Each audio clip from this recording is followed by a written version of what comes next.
Hello दोस्तों, मैं हूं रंजित शर्मा। आप देख रहे हैं टेस्ला फिजिक्स।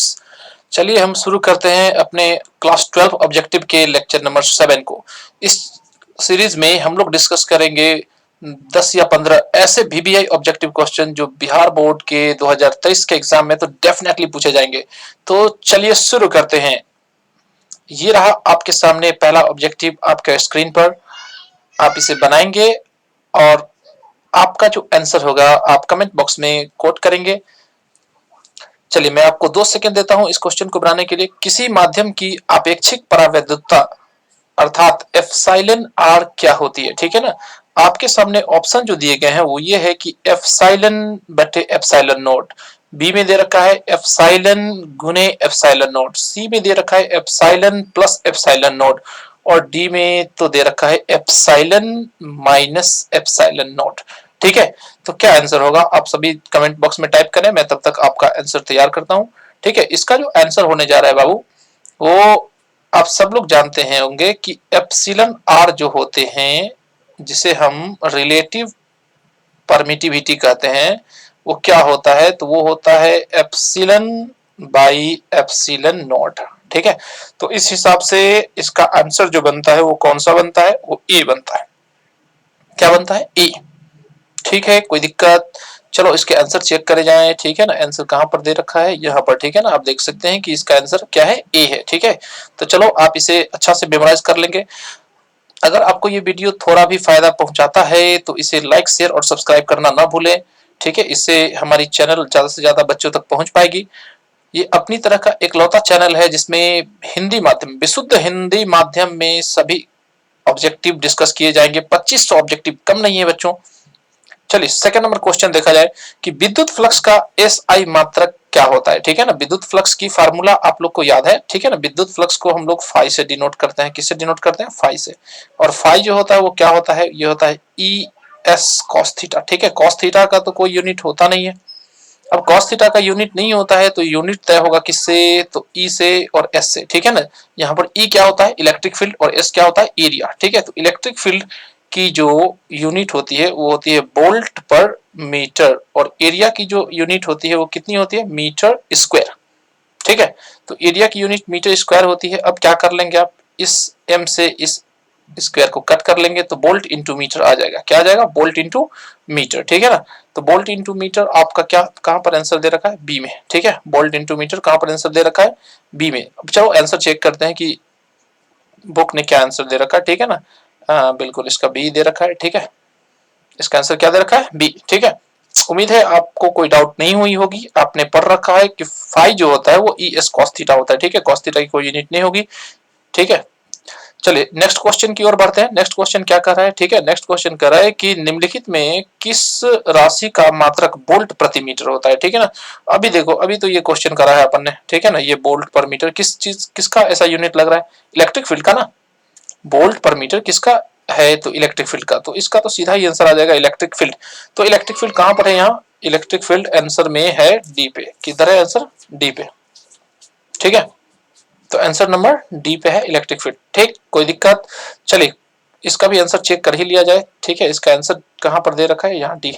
ठीक है, बिल्कुल सही दे रखा है आंसर। चलिए क्वेश्चन नंबर 4 की तरफ बढ़ते हैं। और क्वेश्चन नंबर 4 क्या कहता है? ठीक है ना, कि विद्युत तीव्रता का मात्रक क्या है? ठीक है ना, और विद्युत तीव्रता यानी कि विद्युत क्षेत्र की तीव्रता, इसका मात्रक आपको तो याद ही होगा। अभी अभी तो एक लिखा है यहाँ पर। ठीक है ना, इसका दो मात्रक होता है, एक होता है न्यूटन प्रति कूलम। ठीक है, या इसका एक और मात्रक होता है, क्या चीज बोलो? वोल्ट प्रति मीटर। ठीक है ना, तो आपको इस दोनों में से जो भी दे रखा है वो कर लीजिए। वोल्ट पर मीटर यहाँ दिख रहा है, न्यूटन पर मीटर। ठीक है, इसका आंसर जो है वोल्ट प्रति मीटर बी में दे रखा है। ठीक है, तो इसकी जो आंसर हो जाएगी वो क्या हो जाएगी? बी हो जाएगी। ठीक, बोलो कोई डाउट? चलो सॉरी, इसका आंसर देख लिया मैंने, आंसर तो यहाँ दिया होगा ना। तो चलो भाई साहब इसका आंसर देख लेते हैं। बी दे रखा है, एकदम सही दे रखा है बी। ठीक है, मैंने आंसर जानबूझ के हाइड कर दिया है ताकि आप पहले आंसर देख के कमेंट ना करें। ठीक है ना, आपको अगर याद है या आपने थोड़ा भी एफर्ट डाला है याद करने पर तो आप आंसर बताएं मुझे। ठीक है ना, चलो अच्छा बात है। ठीक है, एक बात मैं आपसे और अभी डिमांड करता हूं। ठीक है ना, कि आप अगर इस वीडियो से थोड़ा भी फायदा होता है तो शेयर और सब्सक्राइब जरूर करें। ठीक है, ताकि मैं ज्यादा से ज्यादा बच्चों तक पहुंच पाऊं। ठीक है, मैं 12 सालों से फिजिक्स पढ़ाता हूं ऑफलाइन क्लासेस में। और ऑनलाइन का उतना आइडिया था नहीं, बच्चों ने ही डिमांड किया तो मैं उनके सामने हूँ। ठीक है, चलो नेक्स्ट क्वेश्चन की ओर बढ़ते हैं। क्वेश्चन नंबर 5 है कि विद्युत विभव का एसआई मात्रक क्या होता है। आप सबको पता है कि विद्युत विभव का एसआई मात्रक वोल्ट होता है। विद्युत विभव का एसआई मात्रक क्या होता है? वोल्ट।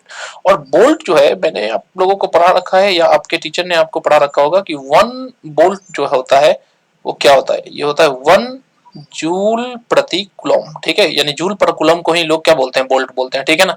तो बोल्ट आपने याद किया होगा, लेकिन वो बोल्ट जो होता है वो किसके इक्वल होता है? जूल पर कूलम के। ठीक है ना, ये बोल्ट किसके इक्वल होगा? जूल पर कूलम। अब खोजिए इसमें जूल पर कूलम का है। जूल पर कूलम आई थिंक ए पे ही है दिया हुआ, जूल प्रति कूलम। ठीक है ना, बिल्कुल ए पर दिया हुआ है। ठीक है, तो इसका आंसर जो होने जा रहा है वो क्या होने जा रहा है? ए। ठीक है, तो इसकी आंसर ए हो जाएगी। बोलो कोई डाउट? चलो इसका भी आंसर चेक करते ही देते हैं। ठीक है, तो इसका आंसर यहाँ पर दे रखा है, एक सेकेंड। चलो भाई साहब, इसका आंसर मैं चेक करूं। चलो इसका आंसर चेक किया जाए। ठीक है, इसका आंसर क्या दिख रहा है? आप देख रहे हैं इसका आंसर ए। बोलो कोई डाउट? तो कोई डाउट होना नहीं चाहिए। ठीक है, एक क्वेश्चन है, क्वेश्चन नंबर 6, इलेक्ट्रॉन वोल्ट किसका यूनिट है? ठीक है ना, किसका मात्रक है? इलेक्ट्रॉन वोल्ट एनर्जी का मात्रक होता है। ठीक है ना, वोल्ट देख के ये मत समझिए कि ये विभव का मात्रक है। इलेक्ट्रॉन वोल्ट एनर्जी की यूनिट होती है। ठीक है, तो इसका यूनिट, इसका भी आंसर हो जाएगा ए। ठीक है, चलो इसका भी आंसर चेक कर ही लिया जाए। ठीक है, इसका आंसर कितना है? ए है। बोलो कोई डाउट किसी को? कोई डाउट नहीं।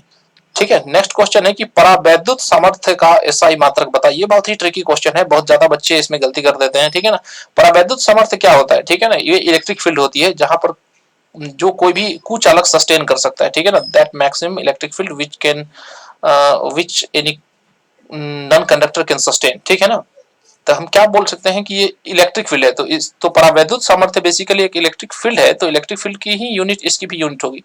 तो इलेक्ट्रिक फील्ड की यूनिट क्या होती है बताओ? तो इलेक्ट्रिक फील्ड की यूनिट जो होगी वो वोल्ट प्रति मीटर होगी। ठीक है ना, वोल्ट प्रति मीटर। ठीक है, इसका आंसर सी हो जाएगा। क्या हो जाएगा? सी। चलो इसका भी आंसर चेक किया जाए। इसका आंसर क्या दे रखा है? सी, बिल्कुल सही दे रखा है। ठीक है, याद रखिएगा परावैद्युत सामर्थ्य और कुछ नहीं, ये इलेक्ट्रिक फील्ड होता है। ठीक है ना। अब क्वेश्चन नंबर 8 की तरफ बढ़ते हैं। क्वेश्चन नंबर 8 क्या कर रहा है कि बोल्ट समान होता है। बोल्ट किसके समान होता है? अभी अभी तो डिस्कस किया था कि बोल्ट जो होता है वो जूल प्रति कूलम के बराबर होता है। किसके बराबर होता है? जूल प्रति कूलम के। तो इसका आंसर तो सीधा सीधा यहाँ दे रखा है कि बोल्ट जो होता है जूल पर कूलम। ठीक है, इसका भी आंसर चेक किया जाए। इसका भी आंसर चेक किया जाए। क्वेश्चन नंबर 8 का आंसर सी है, बिल्कुल सही है। ठीक है, 9 नंबर क्वेश्चन देखते हैं। ठीक है, कि किसी संधारित्र की धारिता का मात्रक होता है। धारिता का मात्रक फैराड होता है। क्या होता है? फैराड। ये तो स्ट्रेट फॉरवर्ड ऑब्जेक्टिव है कि यूनिट ही डायरेक्ट पूछ रखा है। क्या होगा इसका यूनिट? फैराड होगा। ठीक है, कोई दिक्कत? तो इसकी यूनिट फैराड होगी। क्वेश्चन नंबर 10 देख लो, देख लो 9 और 10 में क्या ही फर्क है भाई। इतने इजी इजी क्वेश्चन आएंगे, आप लोग तो 35 में 40 नंबर ले आओगे। चलो 10th नंबर क्वेश्चन देखा जाए। फैराड किस भौतिक राशि का ऐसा मात्रक है? भैया विद्युत धारिता का मात्रक है। और किसका मात्रक होने जा रही है? ठीक है ना, फैराड किसका मात्रक है? विद्युत धारिता का। ठीक, चलिए नेक्स्ट क्वेश्चन की ओर बढ़ते हैं कि 11 क्वेश्चन नंबर है कि विद्युत सॉरी निर्वात की विद्युतशीलता का मात्रक क्या है? ठीक है ना, निर्वात की विद्युतशीलता यानी कि एप्सिलॉन नोट होती है। ठीक है, अगर कभी भी निर्वात की विद्युतशीलता बोले तो एप्सिलॉन नोट, और एप्सिलॉन नोट का मात्रक क्या होता है? फैराड पर मीटर।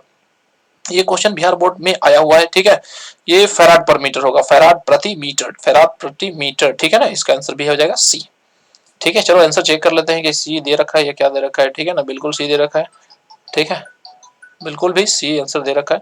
चलो नेक्स्ट क्वेश्चन है कि धारिता का वीमा सूत्र क्या होता है? ठीक है ना, डायमेंशन, भाई डायमेंशनल फार्मूला एक का तो आना ही आना है क्लास 12 के ऑब्जेक्टिव में। ठीक है ना, एक का सॉरी बीमा तो आएगा ही। ठीक है, धारिता की बीमा पूछ सकता है, इलेक्ट्रिक फील्ड की पूछ सकता है। आई डोंट नो कि किसका पूछेगा, लेकिन हाँ आपको तैयार रखने सबके। चलिए धारिता की बीमा जो होगी, ठीक है ना, मैं यही कैलकुलेट कर देता हूँ आपके लिए। ठीक है, तो धारिता की जो बीमा होगी उसको निकालना है तो सबसे पहले आपको धारिता का सूत्र आना चाहिए। धारिता का सूत्र क्या होता है? धारिता का सूत्र होता है Q by V, charge by potential. ठीक है, अब चार्ज की तो AT लिख दोगे और पोटेंशियल की क्या आता है आपको? ठीक है, तो पोटेंशियल की जो डायमेंशन होती है, पोटेंशियल की, एक सेकेंड, किस, हाँ, पोटेंशियल की जो डायमेंशन हो जाएगी वो क्या हो जाएगी? तो ये होता है ml² T inverse 3 A inverse 1। ये पोटेंशियल की हो गई। ठीक है, अगर आपने सॉल्व कर रखा है इसको तो ये हो जाने है कितना? m इनवर्स 1, ठीक है, l inverse 2, t to the power 4 और a टू द पावर 2। ठीक है, ये ऑप्शन होगा। ठीक है, चेक करो कि आंसर किधर दे रखा है। m inverse 1 l inverse 2 T to the power 4 और ए स्क्वायर। ठीक है, चलो अभी इसको बिठाएंगे तो ही समझ में आएगा कि कहाँ दे रखा है ये ऑप्शन। ठीक है, कहाँ दे रखा है ये ऑप्शन। ठीक है, चलो बताओ कहाँ दे रखा है ये ऑप्शन। ठीक है, तो आंसर नंबर बी पे दे रखा है। किधर दे रखा है? बी पे। ठीक है, रुक जाओ, किसका फोन बार बार बज रहा है। चलो ठीक है, तो इसका आंसर क्या दे रखा है? B, M inverse 1 L inverse 2 T to the power 4 और ए नहीं देखिए आई दे रखा है। तो मैंने आपको बता रखा है कि बहुत सारे टीचर ए लिखते हैं, ठीक है ना, विद्युत धारा के बीमा, और बहुत सारे टीचर आई लिखते हैं। ठीक है, तो ध्यान रखेंगे इसका आंसर क्या हो जाएगा? M inverse 1 L inverse 2 T पर पावर 4 और आई पर पावर 2। ठीक है, तो यही बीमा है इसकी। चलो चेक भी कर ले इसका आंसर क्या है। ठीक है, तो इसका आंसर कितना दिख रहा है? बी दिख रहा है, बिल्कुल सही है। ठीक, चलो नेक्स्ट क्वेश्चन है कि निम्नलिखित में से कौन सा संरक्षी है? भाई विद्युत क्षेत्र संरक्षी होता है, ठीक है ना, तो विद्युत क्षेत्र संरक्षी होता है, ये भी क्वेश्चन कई बार पूछ चुका है बिहार बोर्ड। ठीक है, तो विद्युत क्षेत्र, स्थिर विद्युत क्षेत्र जो होता है वो क्या होता है? संरक्षी होता है। ठीक है, स्थिर विद्युत क्षेत्र क्या होता है? बोलो, संरक्षी होता है। ठीक है, इसका भी आंसर ये होने जा रहा है। और एक क्वेश्चन है कि दो बिंदुओं के बीच का विभवांतर कितना है? 10 वोल्ट है। यदि अनंत पर का विभव शून्य की जगह 100 वोल्ट ले ले तो यह विभवांतर कितना होगा? भैया विभवांतर पे फर्क नहीं पड़ता, विभव रहता तो फर्क पड़ जाता, बट विभवांतर पे फर्क नहीं पड़ता है। ठीक है ना, तो इसका आंसर वही होगा जो शुरू में था। ठीक है ना, यानी कि इसका विभवांतर 10 वोल्ट था तो 10 वोल्ट रहेगा। ठीक, दो बिंदुओं के बीच का विभवांतर जो है वो रेफरेंस फ्रेम के पोटेंशियल पर डिपेंड नहीं करेगा। ठीक है ना, तो इसलिए इसका आंसर क्या हो जाएगा? ए हो जाएगा। ठीक, चलो इसका भी आंसर चेक करते हैं। इसका भी आंसर क्या दे रखा है? ए दे रखा है। ठीक है, इसका भी आंसर क्या दे रखा है? ए। ठीक है, तो ये रहा आप आज के लिए इतना ही बस। ठीक है, आप लोग मन लगा के तैयारी करते रहिए। बोर्ड में हमारा जो लक्ष्य है कि 95 के ऊपर नंबर लाना है, वो आप ला के रहिए। ठीक है, मेरी पूरी